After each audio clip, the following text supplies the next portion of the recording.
Hello everyone, and welcome back to my channel. In this week's video, I wanted to talk about how to start a podcast, specifically if you are somebody who is working full-time right now, and some of my time management tips and tricks and things of that nature. So I hope that you guys enjoy it. Please be sure to give this video a thumbs up if you enjoyed it, and hit the subscribe button down below so you can see all of my future videos and my YouTube and creator tips. And yeah, let's go ahead and talk about how to start a podcast. The first thing I want to say is to find your niche / your topic. And okay, I hate the word niche because I feel like sometimes you don't need a specific niche to do content creation. I personally have a lot of different interests, but I do find that podcast specifically, you do have to have a particular topic to get started with, unless you already have quite a big following and you're just looking for people to listen to you talk about different things, which is totally cool as well. But personally, I find that working with a niche is the best option because people are specifically watching that podcast for those particular things that you can benefit them with. So I do a Disney podcast. It's called the Mouse Club Podcast, and I follow What We Said podcast, and theirs are more lifestyle and like self-growth podcasts. I also enjoy murder mystery podcasts, and then my friend Melanie does the biohacking podcast, which is about fasting. So there's so many different options, honestly, that you could do. And yeah, I would say pick your topic before you get started with your podcast.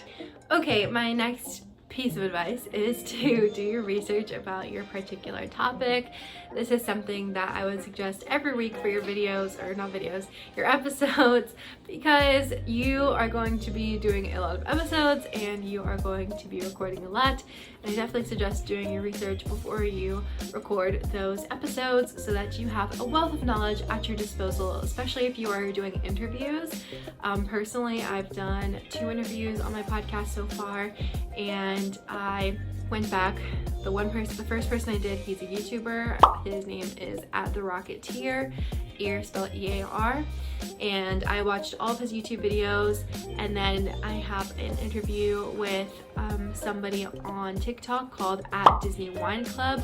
So I went through all of her TikToks and watched all of those because I just want to be prepared for my interview, and I want to have an onslaught of knowledge at my disposal if we are talking about a particular topic, and I can say, oh yeah, I remember in your video you mentioned this. Or, you know, if she brings something up or he brings something up, I can say, oh yeah, I remember you talked about it in the video.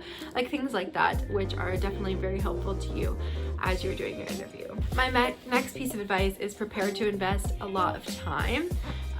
This was something that I wasn't prepared for. I didn't think that the podcast would take that much time, but it does take me a couple of hours every week, especially of endorsing myself on Instagram, which is something that I definitely could use a little more work on. And when it comes to reaching out to people I would like to interview, everything does add up and take a lot of time. So just be prepared when you start your podcast for the future. My next piece of advice is to take quality pictures. This is a really good one because you're gonna need good pictures for your podcast thumbnail and also for your Instagram, which is another tip that I have, is to create an Instagram page for your podcast and put those quality pictures up there. That's gonna help you gain a very good following for your podcast. And when you post episodes each week, your followers can decide if that is a topic that they are interested in, or not even each week, however many times you want to do a podcast. Then your followers will see that on your Instagram and they will know, hey, that's a topic I'm interested in, and they'll click on your new podcast episode. Or if they're not interested in it, at least they'll be there next week or for the next topic and can click on it then. Okay, my next piece of advice is to use the Anchor app. So a lot of people ask me what kind of equipment I use for my podcast. I honestly have one microphone. I don't like it. It echoes way too much. So I record through my phone using the free Anchor app from the App Store. And I love it so much.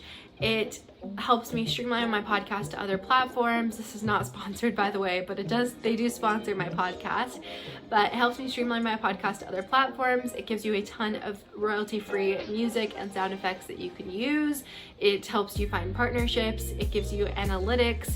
And I thoroughly enjoy the Anchor app. I can record straight there. And my favorite thing about it is, especially during this pandemic, is people that I'm interviewing, they literally just have to install the free app on their phone, and I can conduct the interview from my bed and not have to go meet people, especially people who are in different states, which my first interview was with somebody in Ohio, and my second one, she lives in the Midwest. So definitely not very close to Atlanta, so it definitely works out that I can do that remotely. So I definitely recommend the Anchor app. Literally all I use to record my podcast is my phone, and the sound quality is pretty good, if I do say so myself. Don't be afraid to reach out.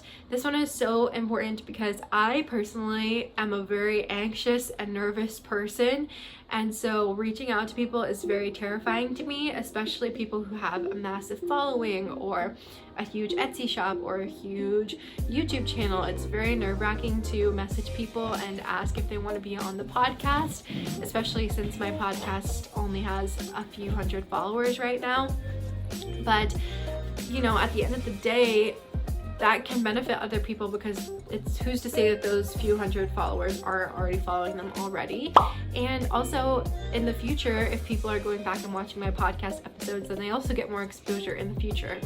So don't be afraid to reach out. It is very nerve-wracking. I reached out to a lot of people, and some people will turn you down, and that's totally okay. But definitely don't be afraid to reach out, because you never know the opportunities you could be missing just from being nervous to ask somebody to be on your podcast. My next tip for you guys is to share your podcast with family and friends. Like I said, posting on social media, posting on Instagram. Those are very important things, because your family and friends can then share those links and help your podcast grow. And I definitely do this, especially because I have a lot of friends who used to work in theme parks like I did, and they can benefit from some of the podcast episodes that I am sharing, and I know that they're going to be interested in them, and it helps bring up more plays on your podcast and more subscribers as well. Next up, I have a list of topics ready. I'll show you guys what mine looks like. So before I even started the podcast, I wrote down literally every podcast idea that I could think of in my head, and I wrote them down because you never know. Like, one week you might just not have any idea what to record, and then you can go back and have this huge list of stuff that you could potentially record for the future, and if you're running out of time. And I even have, because since I have this YouTube channel, I have some backup Disney videos that if I'm really busy one week and I don't have time to record an episode, I can literally just go in and save my YouTube video as an audio file and use that as a podcast episode as well. So those are all things that are really going to benefit you, especially if you work a full-time job or have other different types of content creation that you are doing. That will definitely help you to stay on top of it and to be able to have content whenever you need it, rather than if you are really busy and you're not able to create content that week, you're missing out on so many plays and money that you could be getting from your podcast. Okay, my next tip is to batch record. If you have extra time and you can batch record, that is so beneficial and will definitely help you in the future. Kind of goes along with what I was just saying, especially if you are working and you don't have a lot of time on your hands. If you have a free day and you can record like 2, 3, 4 episodes, and then you can have those scheduled to go up, or you can add things to them later and then put them up. That's going to be so helpful to you. I enjoy doing this sometimes just because it makes me feel good to be a little bit ahead of the game. My particular podcast, I always share like theme park news at the beginning, so I can't really batch record the full episode. At least you have the main segment of information that you're presenting to your listeners, and then you can record other pieces later on down the road. And then my last piece of advice is to invest in show notes. I think that show notes are so important for getting you subscribers, likes, plays, and helping your content grow. Use your show notes very wisely. Put all of your social media links in there, not just for the podcast, but also for you personally, and write as much details in the description as you can. So for example, one time I did best summer Disney movies and shows. So in the description box, I'm talking about the best Disney summer movies and Disney summer shows, so that way they get the 2 search keywords there that you can binge during quarantine, that you can binge during coronavirus pandemic. I said movies like High School Musical 2, Teen Beach Movie, and I listed those things out, so if people are searching High School Musical 2, then my podcast pops up because of those show notes that I included. So definitely take your time and invest into your show notes, do your research about show notes and what people are searching, and I can almost guarantee that it is going to pay off in the future and help you with your podcast. Anyway guys, thank you so much for watching this video. I hope that you enjoyed it and I gave you some valuable advice and tips and tricks. If you do start a podcast, let me know down below. I'd love to check it out. And if you'd like to check out my podcast, it is called At the Mouse Club Podcast. I would be so happy to have you all over there talking about some fun Disney and other theme park topics and having some very fun and exciting guests. And anyway guys, thank you so much for watching this video, and I will see you very soon with a new one. Bye guys!